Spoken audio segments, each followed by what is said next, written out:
Here we go. Hold your ears, folks. It's showtime.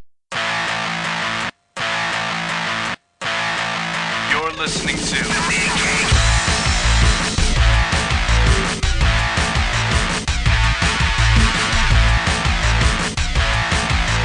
Comics Podcasting on the edge of civility.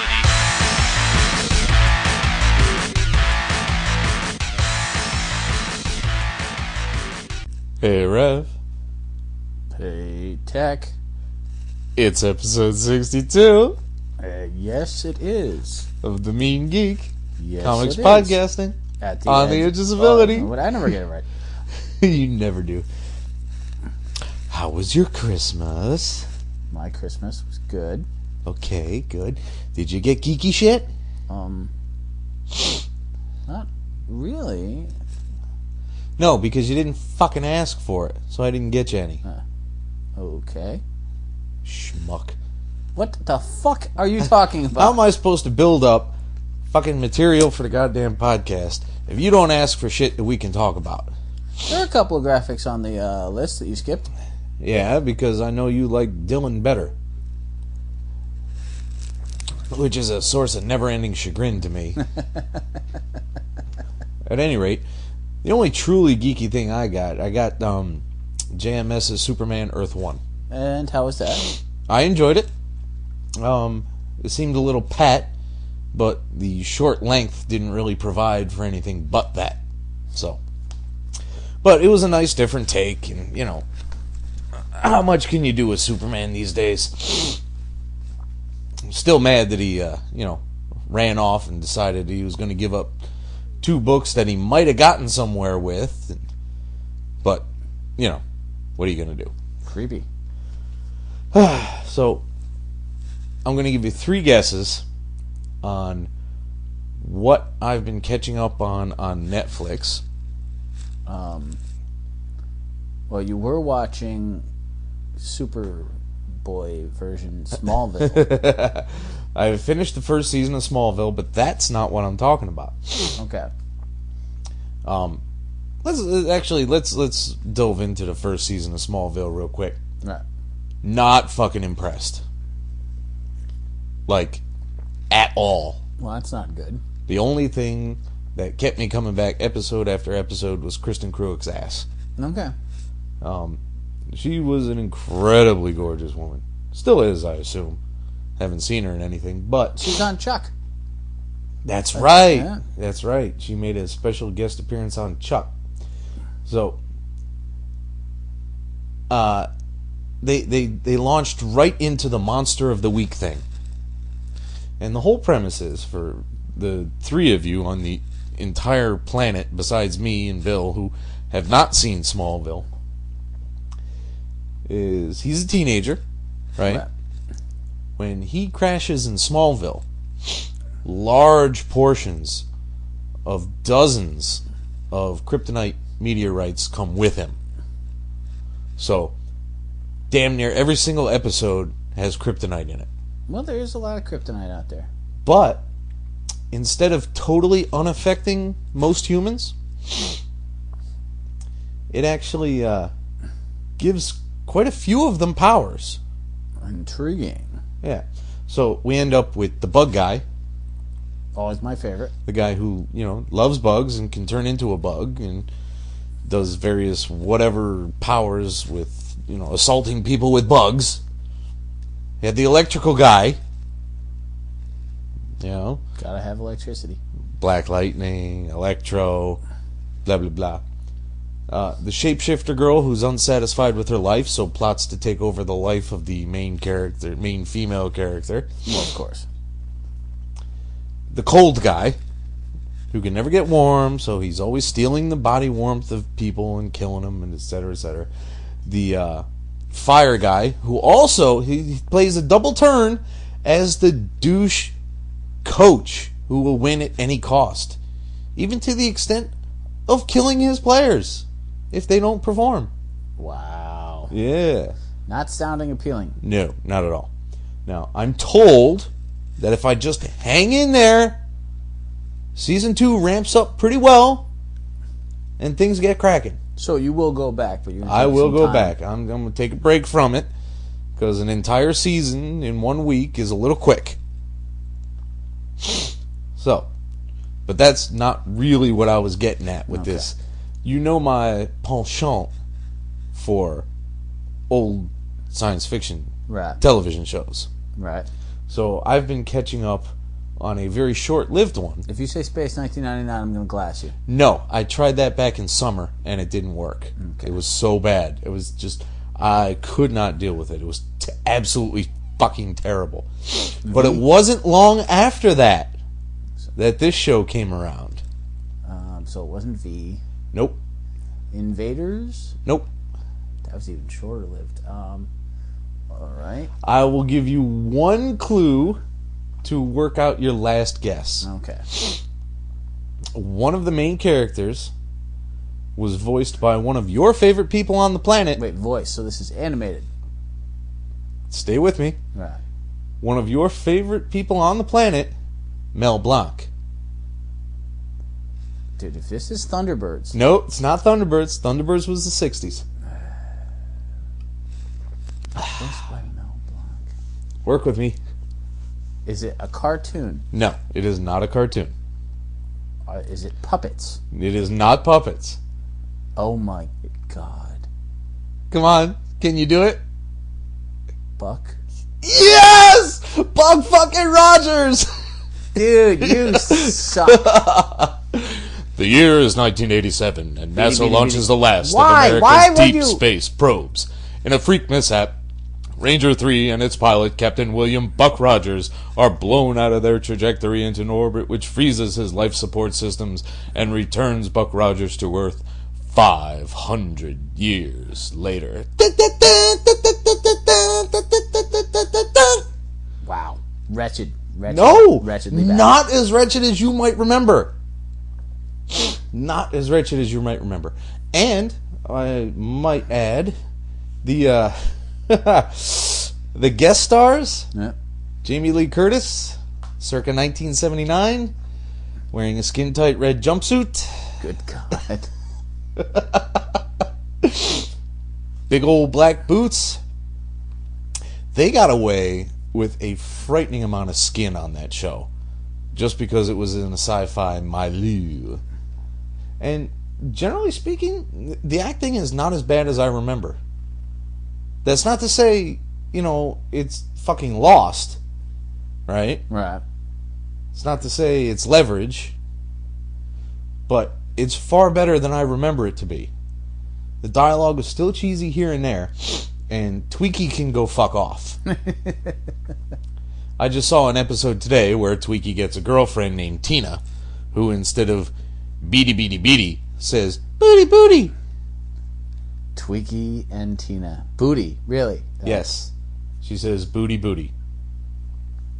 So I've watched the Miss Cosmos episode where the absolutely perfect genetic example of a human female gets threatened, which, by the way, she's incredibly fucking hot.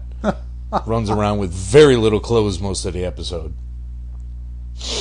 I've seen the episode where Ardala comes back and tries to marry Buck by threatening the entire globe. Wow. Seen the episode where the retired guys all come back to save the planet from the evil pair of villains who've got a mad on for Wilma Deering because they left her in a fire. She left them in a fire to die, and now they're all Jonah Hexed out and shit. With the deaf girl. Of course. Saw the episode. Oh, upcoming. Oh, no. Saw the episode. Wait for it. Gary Coleman. Oh, Jesus.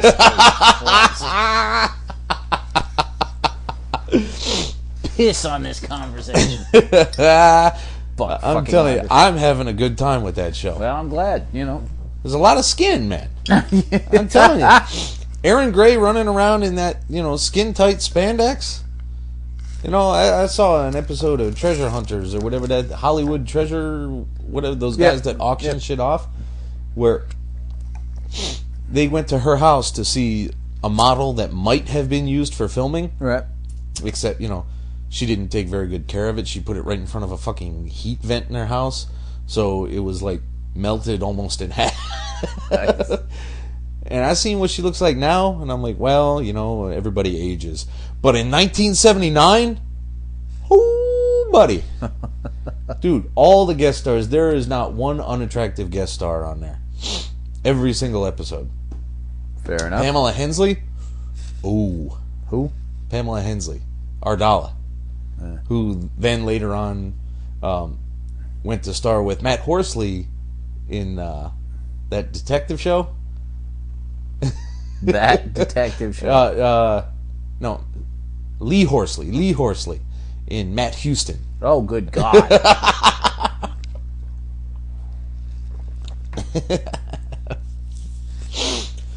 But I guess we should start talking about... Oh, there is one other thing. I have made a resolution. Okay. I am going to verbally abuse into tears the next people besides yourself, because I don't have your skills.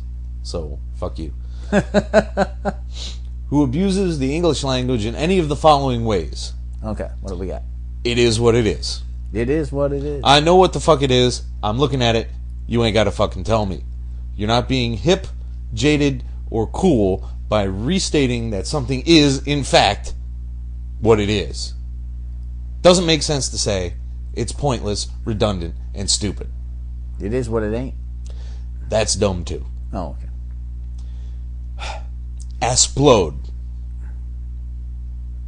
Asplode? instead of explode. Wait, is this only in terms If of like you say diarrhea? that again, my head's gonna explode. Well, that's just an accent, isn't it? Really? No, I mean, people are writing A-S-P-L-O-D-E. is that like diuretic? Diawitchit? Poop based? No. No, it's not ass. It's asplode. My head's gonna explode. No, fuck you. I It's don't explode. understand that at all. Would that make them a shithead? I'm totally confused. It by really does. Oh, okay. Putting the in front of things that don't have the. Okay? The Google.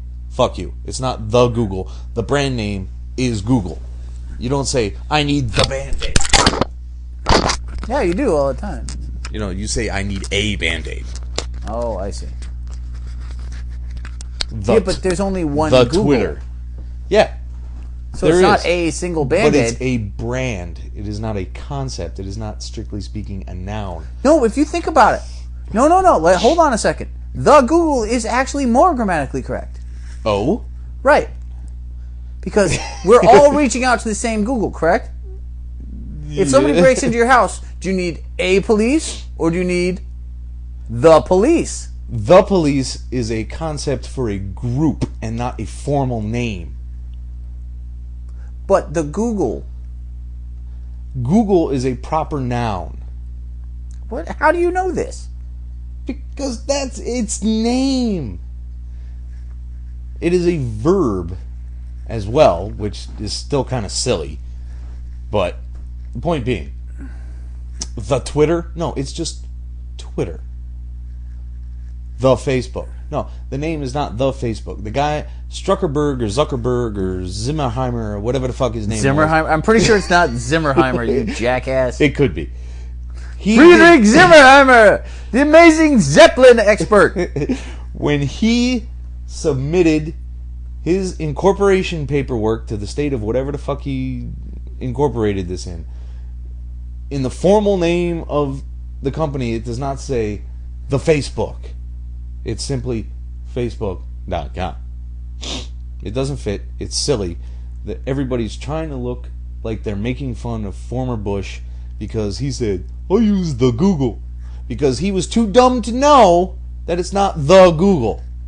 So now everybody's applying that shit to everything. The Google.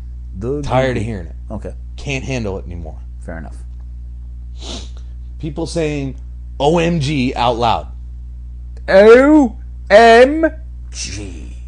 Not dealing with it anymore. It's dumb.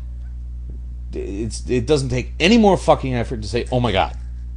Oh my God, OMG. Well, there's extra letters, but there's really not more extra pronunciation. So Yes, there's barely any more phonemes or syllables. yeah, you're really only saving 4 letters by doing that. Yeah, and it's not that much effort. It's not like you gotta inhale between each set. You know, you're not going, oh my God, because the words are taking so long. You might be doing that because something is so fucking incredible that you're breathing fucked up. But that's not the same.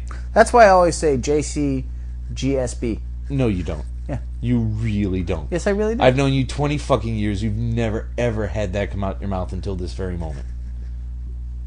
JCSGB. Jesus Christ. Oh, sorry, you made me screw it up because I was trying to defend myself. JCGSB. GSB. Giant shitballs. Jesus Christ, giant shitballs. Well, you gotta throw an extra S at the end of Christ. Oh, wait, I've never heard you say that. Jesus Christ, giant shitball. I said that about you just the other day. Yeah, not while I was around. Well, would you say that about you while you were on? I would say it about you when you were around. There you go. What the fuck? It's gonna catch on. You look. No, it won't. I guarantee it. It might. No. Stranger things have happened. You don't speak to enough people for it to catch on? I don't really like people. That's the point. They all like me, though. Yeah, which is constantly blowing my mind. Yeah. At any rate, it's the end of the year. Yes, it is. So, I was bored. Oh, good. So many good sentences start that way. And I went and got the one of the 3 wizards I've gotten in the last 4 years. You are not a wizard fan, gentlemen. Not anymore. It's just too silly anymore. They're trying to be the comic-based, Maxim. Right. And you can't really do that. It doesn't work at all. Yeah.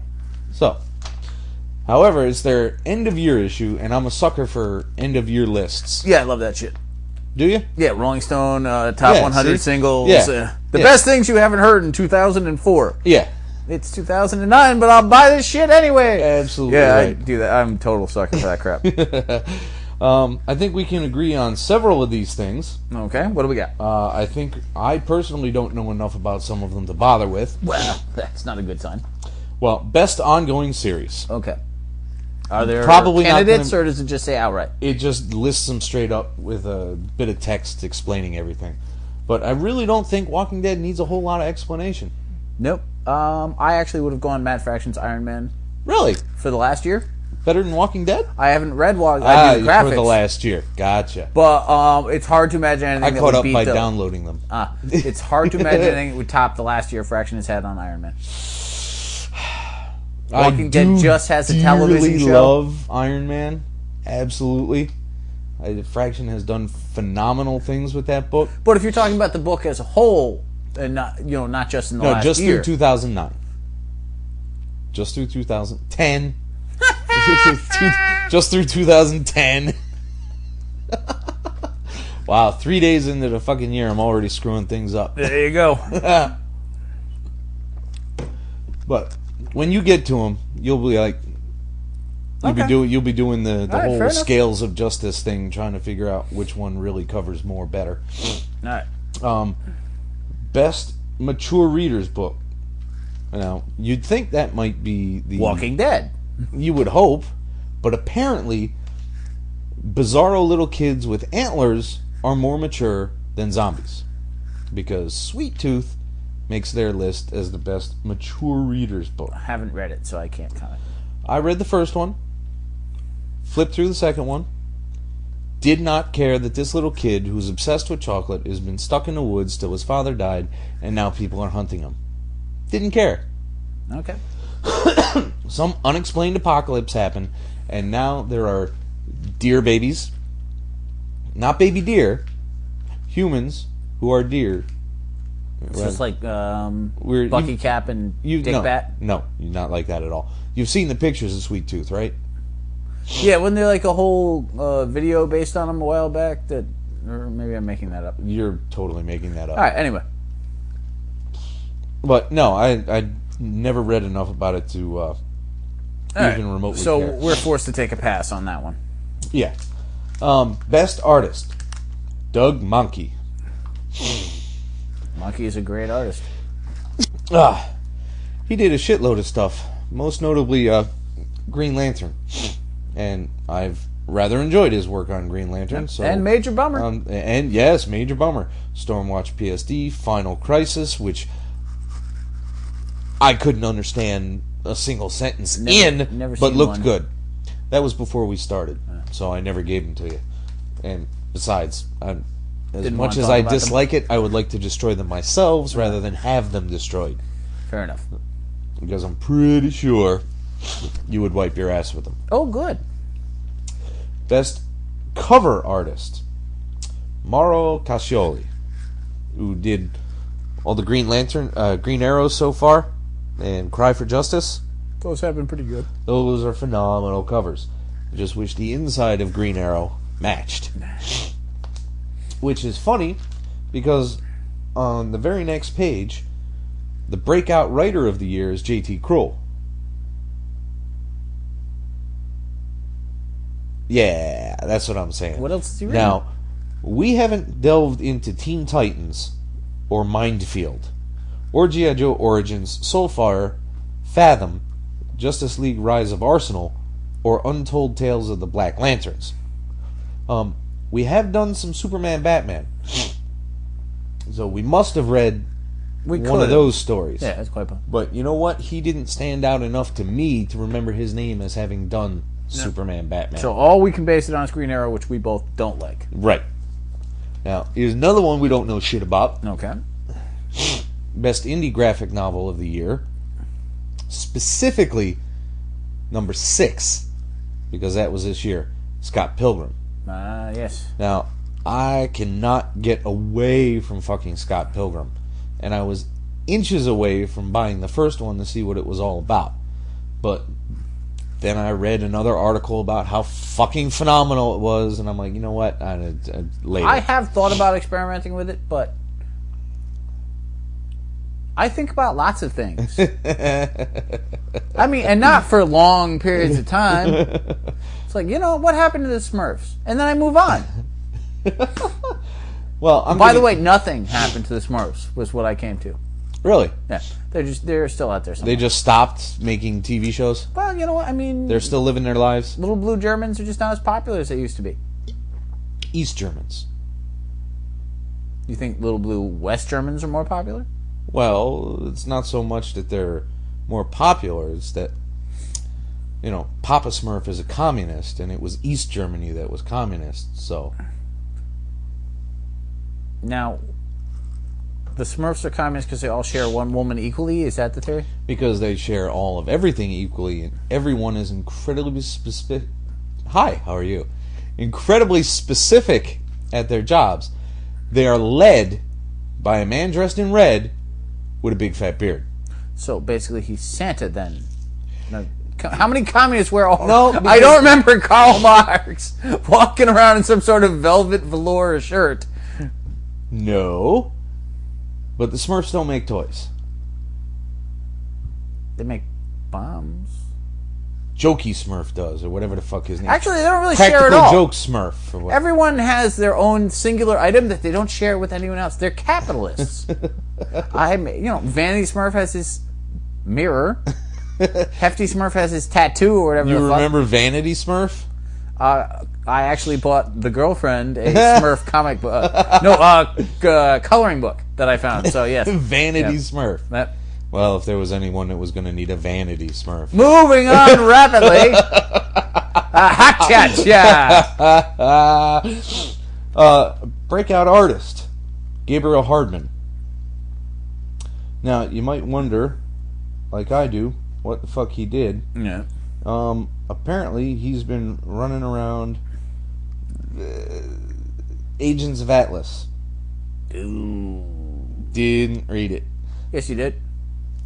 I did? With the monkey and the alien, the backup feature for a while. Oh, yeah. I think you even tried one of the actual and wanted to punch everything that ever touched it. Yeah, pretty much.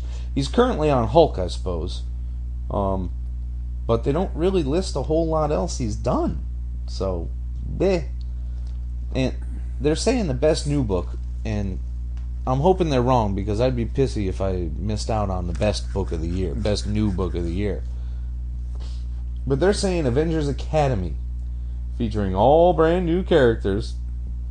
That was... This new Warriors for the New Age. That did not sell me right there. That stopped me. No. Right there. No new Warriors.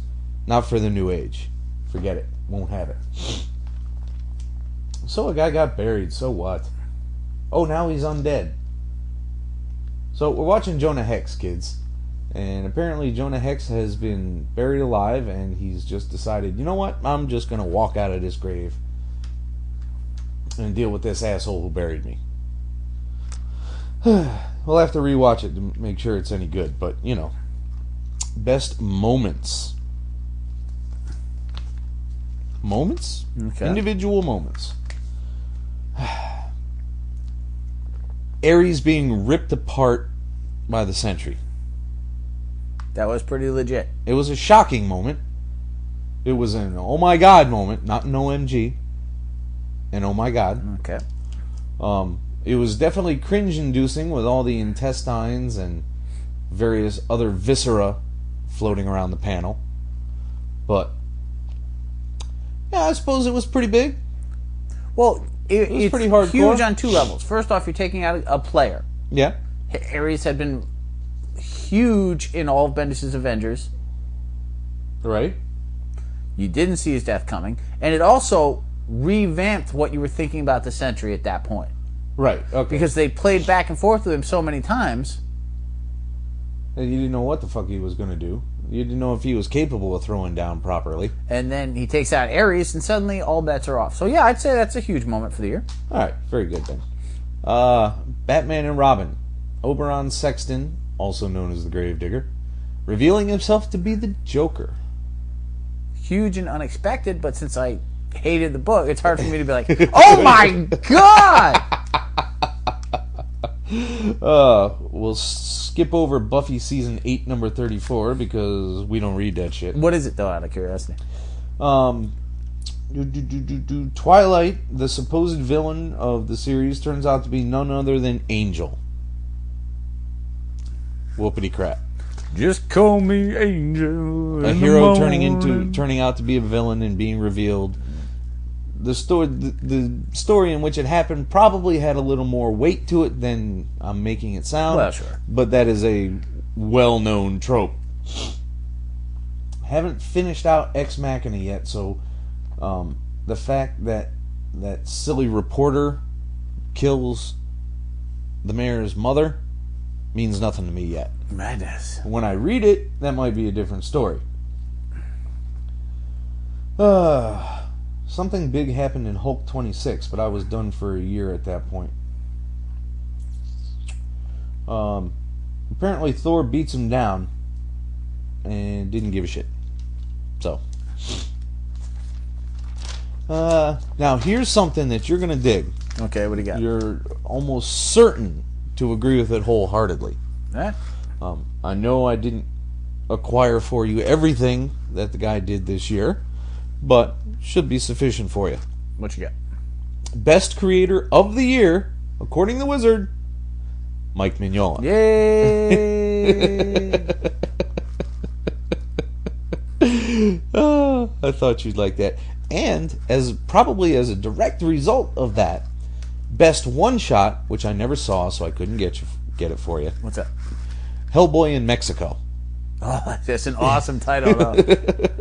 It's 1956, Whoa, and Hellboy is down in Mexico. investigating vampire massacres when he hooks up with some monster-bashing luchador brothers.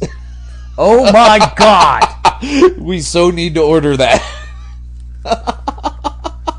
Mexican wrestlers and Hellboy? Oh. I don't, however, agree with the best character of the year. Not by a long fucking shot. What do they got? Well, let's skip over that for just a moment. Okay. And mention that neither of us got the Oni Press Best Miniseries Ghost Project. Nope, never even heard of it. So, don't know nothing about it. Apparently a potboiler about a Russian bioweapon with supernatural origins. I think I saw that X-Files. Pretty much, yeah. So, yeah. Best character. And this is where Wizard really shows its stripes. What do you got? Deadpool. He is hugely hot somehow right now. He's hugely hot, but that doesn't make him the best character of the year. Yeah, but we haven't read him, so perhaps, to be fair, as your anti-mutant bias coming out here, no, and I don't disagree with you Damn for it. stinking muties. But for all we know, they've been doing phenomenal things in that book. We haven't touched it. When I'm at the shop and very little is going on, if I'm minding the store, literally, or if I go to pick something up and there's only like one other guy there or whatever, I will stop for a minute, grab a Deadpool off the shelf, and read through it to see if I'm just being stupid and missing it in a dumbass fashion. I'm not. So, bleh. I'm not going to give Batman Best Character of the Year because Bruce fucking Wayne hasn't been here this year. Imagine that. Bat Dick, Best Character of the Year. No. He did sufficiently well for himself, I suppose. But Best Character of the Year? Hard to say. I want to throw in on Tony. Because he started the year strong. You know, he was very regretful about all the stupid shit once he got his memory back. Or rather, once he got his backup restored. Right. Luther Vandross. Luther Vandross was not a character in any comic this year. You positive of that? I'm absolutely certain. Well, he and I don't know where you could possibly have gotten the idea that he might have been. Luther Vandross, a big Kentucky Fried Chicken eating motherfucker. Well, that's possible. And so we move on to what they're saying are the best movies and movie-related things of the year. Inception? Yes. I'm fine with that. I haven't seen it. I got no problem with Inception being best of the year. Motherfucker. That thing had awesome concepts that were not taking to illogical and silly conclusions as have other movies based on the Matrix dreams. out of this. You know that irritates me. Good that you can't disagree. No, I rather enjoy the second and third Matrix movies. I understand that they do in fact have problems. I think problems is being kind. I enjoyed the second one for the most part. You know that. The third one, however... It got a little ham-handed at the end. And for those of you who can't see because this is an audio podcast, the Rev was doing the big COD thing with the fists in the air. Ugh. Fight scene of the year? Hit Girl's debut in Kick-Ass. Nice. I can dig that. Phenomenon of the year, Avatar 3D. Phenomena. Do, do, do, do, do. I watched Phenomena. it. Do, I watched do, it in do. 3D. Did you see it in the theater in 3D? I did. Yes, did I. I liked it, but I don't think the 3D really fucking mattered at all. So didn't care. I spent more time being confused about what I should be looking at in the 3D than what was really going on. Because, it's Dances with Smurfs, for fuck's sake. Dude, I just sat there and eventually all I could think about was, when is this going to end? Yeah, because it was 3 3/4 fucking hours long. Like, I don't mind a long movie, but this movie literally took me out of the film and started thinking about the length, which is not what you want. No, it really isn't. I saw Braveheart in the theater, and I wasn't going, hey, I wonder when these Scottish people are going to fucking die already. That was what, 240? Yeah, but you know what? The giant goddamn blue Indians didn't care anymore. No, there came to a point where... Plug her into the tree and see if she survives. What? No. Excuse me? Alright, you're taking this whole we are one organism thing on this planet a little far, dude. Best comic adaptation, which I haven't had a chance. I don't think you have either. Scott Pilgrim. Yeah, nope. Yep, didn't think so. That's what they got. That's their Wait a whole, minute. That's their whole comic article for hold movies in the year. That's the whole thing. They're saying that Scott Pilgrim is a better movie than Kick-Ass Because Kick-Ass qualifies since... Well, it says best adaptation. We haven't read or seen Scott Pilgrim, so it's difficult at best to speak to it. This implies that Scott Pilgrim, which it could be, seems unlikely to me because I enjoyed Kick-Ass movie, but this article is saying that Scott Pilgrim is a better movie than Kick-Ass was. And I'm just saying that seems bold to me. It does. It does.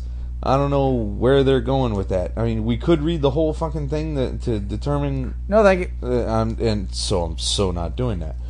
But that's their whole movie year for 2010. Wasn't a big which is comic kind of... movie year. Really? Well, what else? You had Hex. Yeah, which we're in the middle of, and so far I've already been worried about the double Gatlings on the horse. I mean... Did you see him cranking the Gatlings? Yes.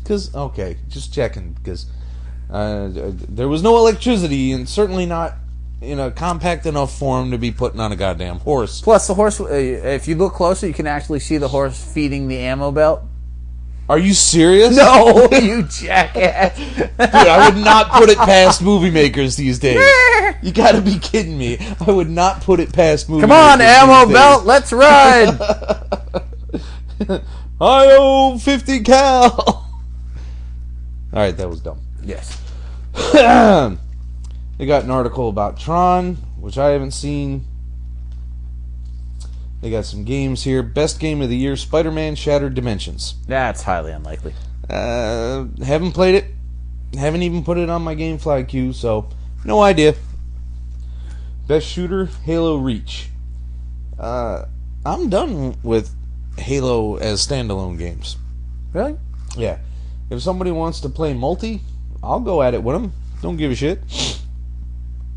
But I tried ODST, and I was irritated and thoroughly unimpressed. Wow, he punched that guy so hard he turned to ash.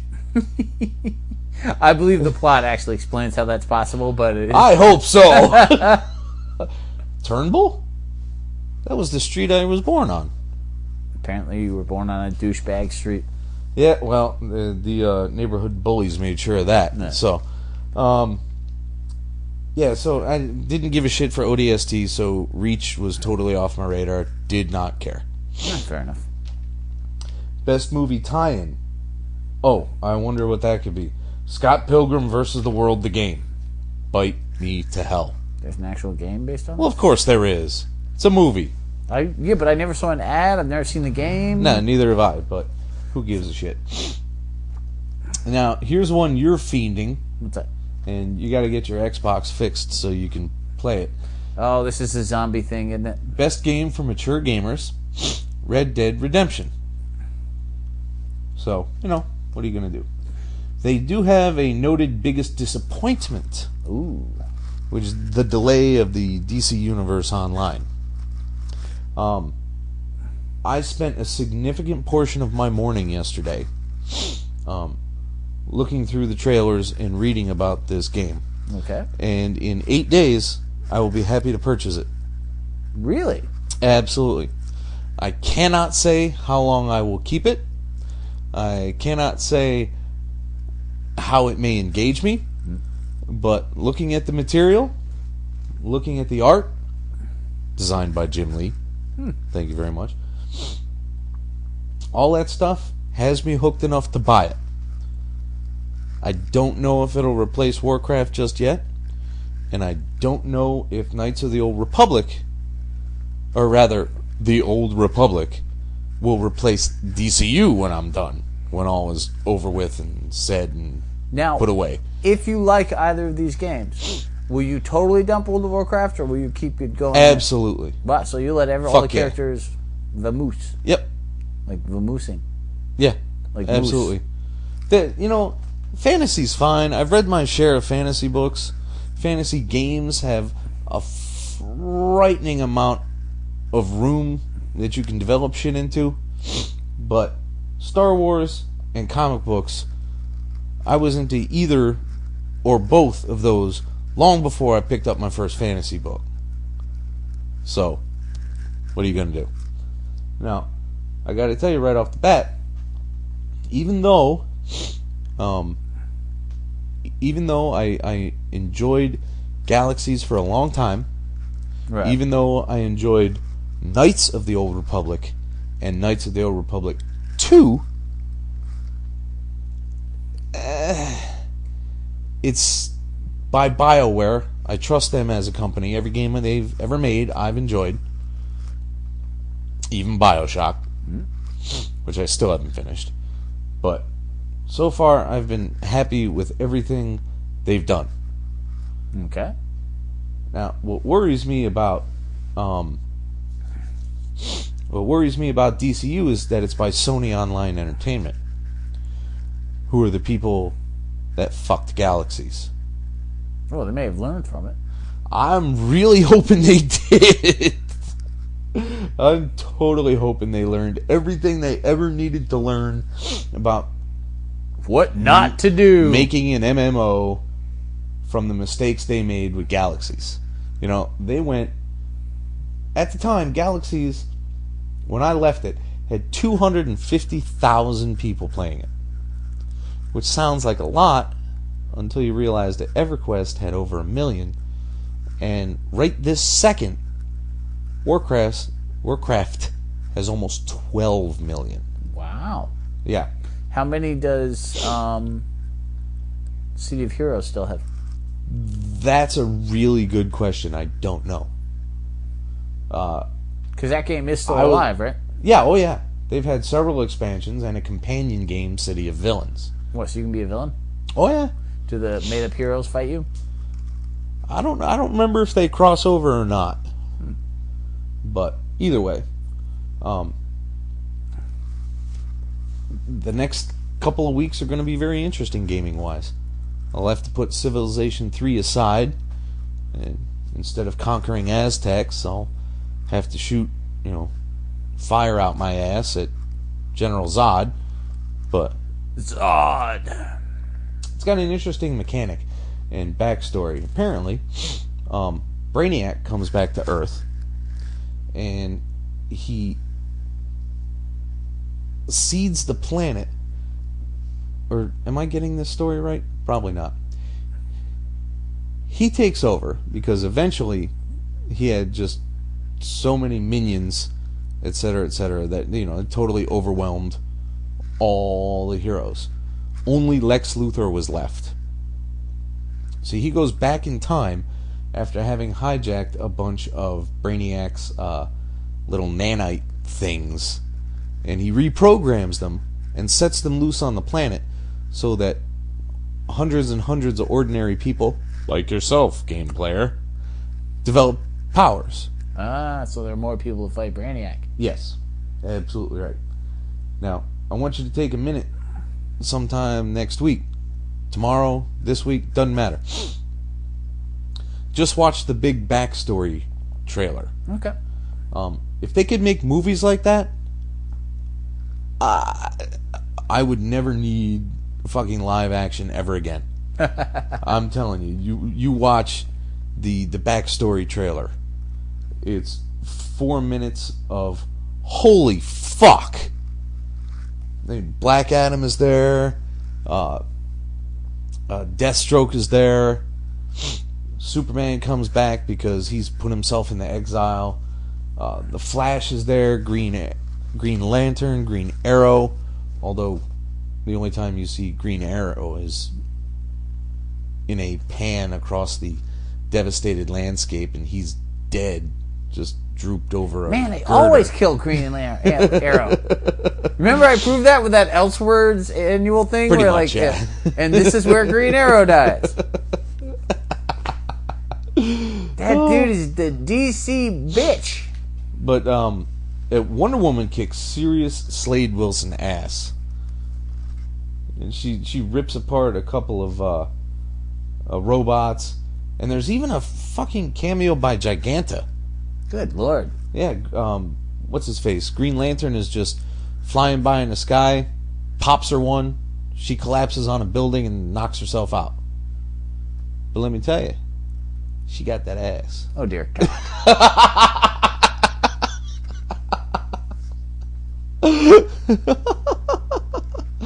Oh. Wonder Woman throws the fuck down, though, man. Sweet zombie Jesus. And Black Adam beats the ever-loving piss out of Hal Jordan. Would that be SZJ? What? Sweet zombie Jesus. No, don't do that. Just say it. SZJ? Okay? Fuck you. Just say it. Sweet zombie Jesus. Sweet zombie Don't Jesus. text speak it. Okay? Because that's what you're doing. Yeah, but what I'm saying is that you are a person who embraces technology in all things. So, There are practical limits. I'm just saying. There are practical limits. This is a chance for you to speak technology. No. You should be embracing this most of all. No, that's incorrect. Or EMOA. Stop. EMOA. Stop it. EMOA! Fuck off! No, there is technology that makes our lives easy and adds to it. And then there's the culture that builds up around technologies that is just irritating. Do you see the crucial differences? No. Well, then you're dumb. I mean, come on. How hard does it get here? EMOA! I hate you so much. Now, they do have the Hot 10 comics in 2010 based upon perceived values. Intriguing. Which no one will ever be able to sell them to a shop to. Okay. You know? Right. New Mutants 98, of all things. The first Deadpool. First Deadpool, $75. Morning Glories #1, which we still aren't impressed by. Yeah. I got #4, and that's the end of that. I didn't even bring it by. Not gonna. Yeah, all I read was 1. That's $30. Walking Dead #1. They're claiming that it's worth $425. That seems excessive for a 5-year-old book. 6.5-year-old book. Don't you think? Seems it's a pricey, but you know what? Invincible Iron Man 282. Debut of War Machine. Ah, okay. $160. Invincible Iron Man 118. Rhodey enters Tony Stark's life for the first time. Only $25. Well, you know. Chew #1, the irritating book. You know, I just can't. There are times when I'm down with something that's popular and different and unique. And there are other times that its popularity is based on its uniqueness, which is too unique to make any goddamn sense. And Chew is one of those times. It's a gimmick that he can eat something and know the whole history of that thing. Well, where does that end, though? You know, if he eats a chicken wing, right? Does he get different impressions from the skin than he does the meat, than he does the bone? Chickens are untrustworthy.